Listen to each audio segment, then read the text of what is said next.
तो क्या मोहन भागवत जी 3 बच्चे इसलिए पैदा करवाना चाहते हैं कि घुसपैठियों के लिए कार्रवाई करने के लिए हम अपनी आबादी बढ़ाएं? ये सरकार का काम नहीं है क्या? 39 के बाद विश्व गुरु हो जाएंगे हम। अरे भाई कैसे हो जाएंगे? पर कैपिटा इनकम जापान की और अपनी तुलना कीजिए, लगभग 20 से 25 गुना का फर्क है, लेकिन उसके बावजूद ने कहा कि इस देश के मुसलमान एफआईआर दर्ज होनी चाहिए। समर्थन करते हैं। किस बात करते हैं आप लोग? बिल्कुल हम करते हैं। बिल्कुल एफआईआर दर्ज होनी चाहिए है ना। आप कांग्रेसी प्रवक्ता हैं, आप बिल्कुल एफआईआर दर्ज होनी चाहिए। नहीं है, आप बिल्कुल निष्पक्ष पत्रकार। शादी आप नहीं कर रहे हो, आपकी वजह से हिंदुओं की आबादी कम हो रही है। कहां से भाई अरे भाई आते हो? आरएसएस का आदमी शादी नहीं करता है, स्वयंसेवक शादी नहीं करता है, बट हिंदुस्तान का डेमोग्राफिक जो बैलेंस बिगड़ रहा है वो आरएसएस की वजह से बिगड़ रहा है। मोहन भागवत जी ने शादी की है, शादी की मैं आपसे पूछ रहा हूं, बताइए। हाँ नाम जवाब दीजिए। मैंने कहा थोड़ा सा हाँ नाम जवाब दीजिए ना। प्रचारक और नॉन प्रचारक दोनों प्रकार मैं आपसे सवाल पूछ रहा हूं। भारतीयों की चिंता नहीं है इनको, पूरा करने दीजिए। भारतीयों की चिंता नहीं है। अरे भाई मुसलमान भी इस देश का भारतीय है, क्रिश्चियन भी इस देश का भारतीय है, बुद्ध भी इस देश का भारतीय। ये भारत सिर्फ हिंदुओं का नहीं है। तो हिंदू मुसलमान करते जाओ, करते जाओ, करते जाओ। मुसलमान।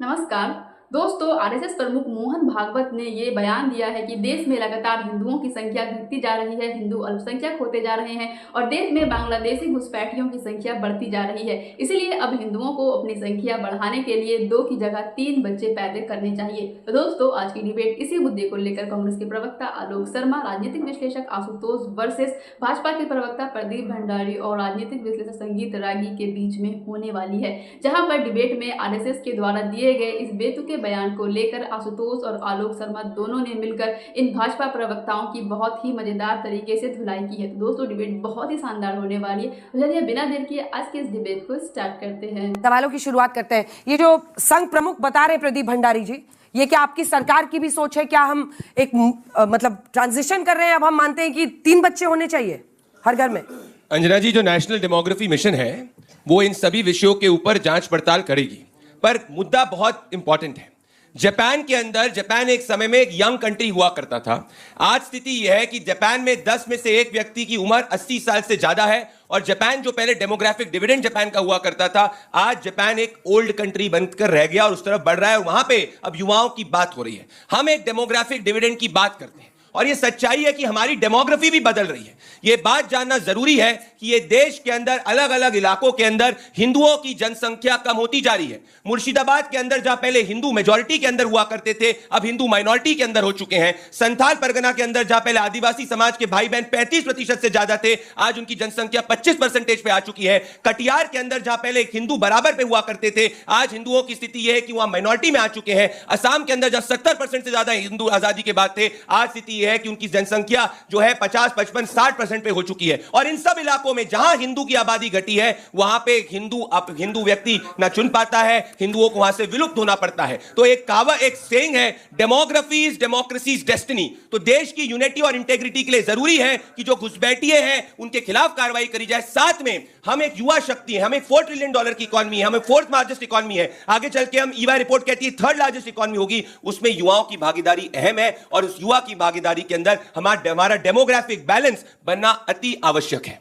नया सुझाव दे रहे हैं, वो कह रहे हैं हमारे 2 संघ प्रमुख कह रहे हैं आलोक जी, क्या इस दिशा में इस देश को बढ़ना चाहिए? देखिए, मुझे लगता है कि इन्होंने जो बीजेपी के प्रवक्ता महोदय ने बोला वहीं से शुरू करते हैं। इन्होंने कहा घुसपैठियों के खिलाफ कार्रवाई करनी चाहिए। हम भी कह रहे हैं करनी चाहिए, किसी ने मना तो नहीं किया। तो क्या मोहन भागवत जी 3 बच्चे इसलिए पैदा करवाना चाहते हैं कि घुसपैठियों के लिए कार्रवाई करने के लिए हम अपनी आबादी बढ़ाएं? ये सरकार का काम नहीं है क्या? दुर्भाग्य यह है कि जो सरकार 11 साल में एक भी पॉपुलेशन पॉलिसी नहीं लेकर आई, जो सरकार किसी भी तरह का सेंसस करने से डरती हो, उनके जो मुख्य व्यक्ति हैं जिनकी पूरे मार्गदर्शन पे पूरी सरकार चलती है, वो आज सलाह दे रहे हैं कि 3 बच्चे करने चाहिए। खुद आरएसएस के तमाम लोग खुद शादियां नहीं करते, बाकी सब 3-3 बच्चे पैदा करो। क्यों? क्योंकि डेमोग्राफिक जो हमारा पॉपुलेशन पिरामिड है उसको बैलेंस करना है। तुलना करते हैं जापान से। जापान की आबादी 12 करोड़ के करीब है, हम 150 करोड़ पार करने को जा रहे हैं, विश्व में सबसे ज्यादा पॉपुलेटेड है। अंजना जी ने अभी बताया कि 35 वर्ष से कम की लगभग 65% आबादी हमारी है। तो उनको बुजुर्ग होने में कितना टाइम लगेगा? अभी कोई पॉपुलेशन पॉलिसी नहीं आएगी, हम किसी तरह की कोई काम नहीं करेंगे, लेकिन हिंदू मुसलमान जरूर करेंगे। चाहे वो मोहन भागवत जी हो, चाहे बीजेपी के प्रवक्ता हो, मुख्य जो उद्देश्य है वो हिंदू मुसलमान कैसे करके, क्योंकि अब बिहार का चुनाव आ गया, दिल्ली का चुनाव था, दिल्ली में बहुत सारे घुसपैठिए आ गए थे, दिल्ली का चुनाव समाप्त हो गया, अब सारे घुसपैठिए अपने घर चले गए और सरकार बड़ी शांति से काम कर रही। अब बिहार में सारे घुसपैठिए घुस गए, थोड़े दिन बाद वो बंगाल में चुनाव होगा तो सारे घुसपैठिए वहां घुस जाएंगे। अरे देश के गृह मंत्री हैं आप कह रहे हैं साहब घुसपैठिया समस्या है। 11 साल से आप पकौड़े तल रहे थे सरकार में बैठ के, केवल आप एमएलए खरीदने का और 50-50 खोखों में सरकार गिराने का काम कर रहे थे क्या?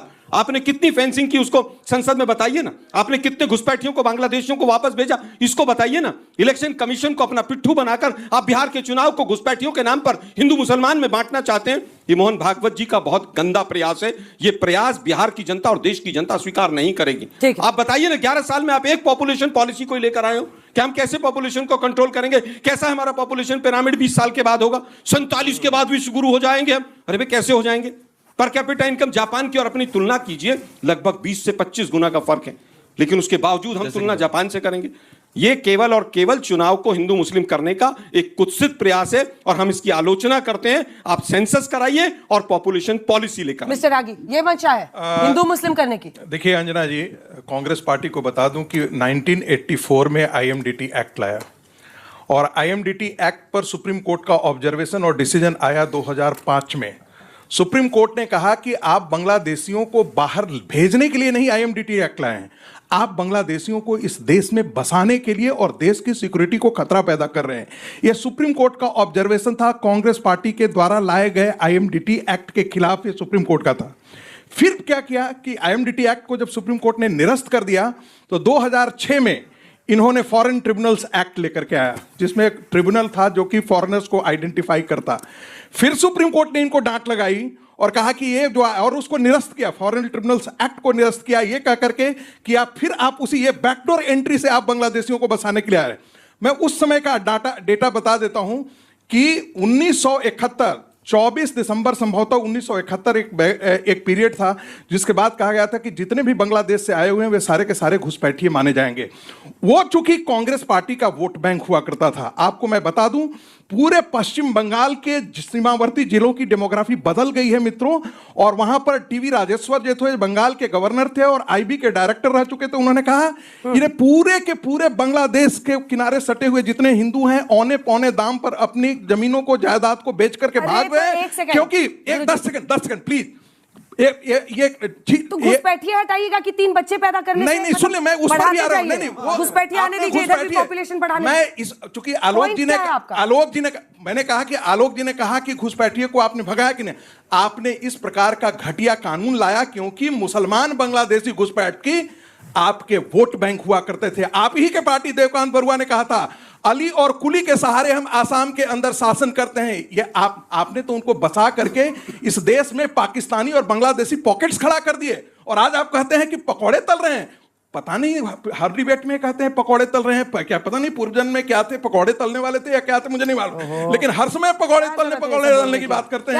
अरे भाई, पकौड़े तलने की बात नहीं है, ये भारत के सिक्योरिटी के लिए खतरा है क्योंकि आपने बांग्लादेशी पॉकेट्स यहां पर खड़े कर दिए हैं और आपकी सरकार की देन है, ये भारतीय जनता पार्टी की नहीं रही है। इसके बाद जनरल एस के सिन्हा की रिपोर्ट आती है 1997 के अंदर। जनरल एस के सिन्हा की रिपोर्ट में कहा जाता है except for the lower Brahmaputra valley entire Assam looks like Bangladesh. ये किसकी पाप की देन है?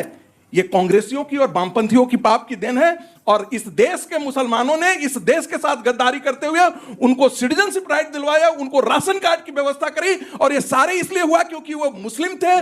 मुस्लिम भाईचारा के अंदर इस देश के अंदर इतना बड़ा अन्याय किया गया है। आने वाले दिनों में देश के लिए खतरा है। सबसे पहले तो मैं संगीत रागी की इस प्लेटफॉर्म से भूरी निंदा करता हूं क्योंकि भारत के मुसलमानों को ये कंडेम कर रहा है। पता नहीं कौन सा संगठन है, कहां पढ़ाते मुझे नहीं मालूम। देखिए, मैंने आपको नहीं बोला, सुन लीजिए, मैंने आपको नहीं बोला, मैंने भारत के हिंदुस्तान के भारतीयों ने, मैंने कहा कि इस देश के मुसलमान एफआईआर दर्ज होनी चाहिए, समर्थन करते हैं। किस बात करते हैं आप लोग? बिल्कुल हम करते हैं, बिल्कुल एफआईआर दर्ज होनी चाहिए ना। आप कांग्रेसी प्रवक्ता हैं, आप बिल्कुल ही नहीं है, आप बिल्कुल निष्पक्ष पत्रकार नहीं है, आप कांग्रेस के प्रवक्ता हैं। आपको दर्द क्यों हो रहा है? आपको दर्द क्यों हो रहा है? मिस्टर रागी, मैंने बोला था ना, इस पूरे मंच में मैं देख रहा हूं बड़ी संख्या में हमारी बच्चियां हैं, महिलाएं हैं। इससे ज्यादा महिला विरोधी बयान हो नहीं सकता। अगर मैं गलत कह रहा हूं तो बच्चियां खड़ी होकर बोले मैं गलत कह रहा हूं। एक ने भी नहीं बोला, महिलाओं का अधिकार है। गलती बोल रहे हैं, कोई नहीं बोल रहा है, कोई नहीं बोल रहा है। नहीं बोला, आपने बार-बार पूछ रहे हो, प्रॉब्लम क्या है आपकी? प्रॉब्लम क्या है? मतलब महिलाएं क्या है इस देश के अंदर? ये उनका अधिकार है एक बच्चे पैदा करे, 2 करे, 3 करे, आपको महिलाओं की चिंता ही नहीं है, सिर्फ बच्चा पैदा करने की मशीन आप ये बताना चाहते हैं मोहन भागवत जी? ऐसी बात मैंने बीच में नहीं बोला, प्लीज। मैंने बीच में नहीं बोला, गलत बात मत करिए, गलत बात मत करिए, घटिया तरीके से तोड़ मरोड़ रहे हैं, बात मत करिए, घटिया तरीके से आप तोड़ मरोड़ रहे हैं उनके बयान को। ये क्या महिलाओं के खिलाफ उन्हें बोला है क्या? दूसरी बात, हिंदुस्तान की आबादी कितने लोग हैं स्वयंसेवक इस देश के अंदर? 50 लाख रफ एस्टिमेट। कितने साल हो गए? 100 साल। अरे भाई 100 साल कम से कम 3 करोड़ तो हो गए। 3 करोड़ स्वयंसेवकों ने अगर शादियां कर ली होती तो आपका डेमोग्राफिक जो था वो कंट्रोल रहता। ये इनकी जान भाई मोहन भागवत जी, फिर आप बोल रहे हैं अरे भाई आप शादी आप नहीं कर रहे हो, आपकी वजह से हिंदुओं की आबादी कम हो रही है। कहां से भाई अरे भाई आते हो? आरएसएस का आदमी शादी नहीं करता है, स्वयंसेवक शादी नहीं करता है, हिंदुस्तान का डेमोग्राफिक जो बैलेंस बिगड़ रहा है वो आरएसएस की वजह से बिगड़ रहा है। अगर वो शादियां करते 1925 से लेकर आज तक, तुमको पता ही नहीं। थोड़ा सा रुक जाइए, बच्चों का चेहरा देखिए, कह रहे हैं क्या बहस कर रहे हैं, कहां से क्या बोल रहे मैं सही बात कर रहा अरे हूं। लेकिन आशुतोष जी हम एक सेकंड, फैक्चुअली गलत हो। अरे हम दो हमारे दो किसने दिया था? मैं छोड़िए ना, वह छोड़िए ना, अरे आप मेरी बात काहे छोड़िए? तब औरतों का अपमान नहीं हो रहा था, तब औरतों का अपमान। आप छोड़ दीजिए गांधी वाड्रा परिवार की बात, मैं नहीं बोला। फिर शुरू हो गया, मैं सवाल पूछ रही हूँ उनसे, प्लीज। मैं आप तब महिलाओं का अपमान नहीं हुआ था। हम दो हमारे दो बात पे करिएगा। मैं ये कह रहा हूं कि हम अगर कह रहे तब महिलाओं का अपमान नहीं हुआ था। 50 लाख स्वयंसेवक शादी नहीं करेंगे। अरे भाई ऐसा पिछले 100 साल में 3 करोड़ कम से कम स्वयंसेवक होंगे। नहीं, कहां अगर 3 करोड़ स्वयंसेवकों ने अगर 3 बच्चे पैदा किए होते तो कम से कम 10 करोड़ आबादी बढ़ गई होती। कोई तथ्य नहीं है, कोई तथ्य कैसे नहीं? तो हम दो स्वयंसेवक शादी नहीं करता है। कहां करता है? पढ़ रखे हो आप ही लोग बोलते मोहन भागवत ने शादी की, प्रचारक मोहन भागवत जी ने शादी की। भैया तुमको पता ही मोहन भागवत जी ने शादी की, प्रचारक और स्वयंसेवक। मोहन भागवत जी ने शादी की, क्या मूर्खतापूर्ण बात। मोहन भागवत जी ने शादी की। हाँ नाम जवाब दीजिए ना, अपने आप को मोहन भागवत जी ने शादी की। अरविंद केजरीवाल का मोहन भागवत जी, हाँ नाम जवाब दीजिए ना। अरे मोहन भागवत हाँ नाम जवाब प्रचारक हैं राष्ट्रीय स्वयंसेवक संघ के। आप सारे स्वयंसेवक प्रचारक नहीं होते हैं, थोड़ा सा अकल लगा लो। अरे मोहन भागवत जी ने शादी की है, शादी की मैं आपसे पूछ रहा हूँ, बताइए हाँ नाम जवाब दीजिए। मैंने कहा थोड़ा सा हाँ नाम जवाब दीजिए ना। प्रचारक और नॉन प्रचारक दोनों प्रकार के आपसे सवाल अच्छा ठीक है, अगर अब संघ से जुड़े लोगों की शादी पर चर्चा हो गई हो, आगे बढ़े। असल सवाल हम दो हमारे दो अपमान था कि नहीं औरतों का? आशुतोष जी, सवाल क्या है? आशुतोष जब जी, ये कहते हम दो हमारे दो अपमान था कि नहीं था? मुर्शिदाबाद का जिक्र करते हैं, तमाम चीजों का जिक्र करते हैं, भारतीयों की चिंता नहीं है इनको, पूरा करने दीजिए। भारतीयों की चिंता नहीं है। अरे भाई मुसलमान भी इस देश का भारतीय है, क्रिश्चियन भी इस देश का भारतीय है, बुद्ध भी इस देश का भारतीय। ये भारत सिर्फ हिंदुओं का नहीं है। जब आप डेमोग्राफिक डिविडेंड की बात करते हैं तो सिटीजनशिप के कॉन्सेप्ट में भारतीयों के संदर्भ बात की जाए, लेकिन आपका दिमाग में कुछ और बसा हुआ। तो हिंदू मुसलमान करते जाओ, करते जाओ, करते जाओ। मुसलमान मानसिकता है देश में, खाली मुसलमान राम गांधी की तरह देश में खाली मुसलमान करते जाए क्या? मानसिकता। रागी जी, इतना जहर मत रखिए, कहाँ रखते हैं इतना जहर आप? रागी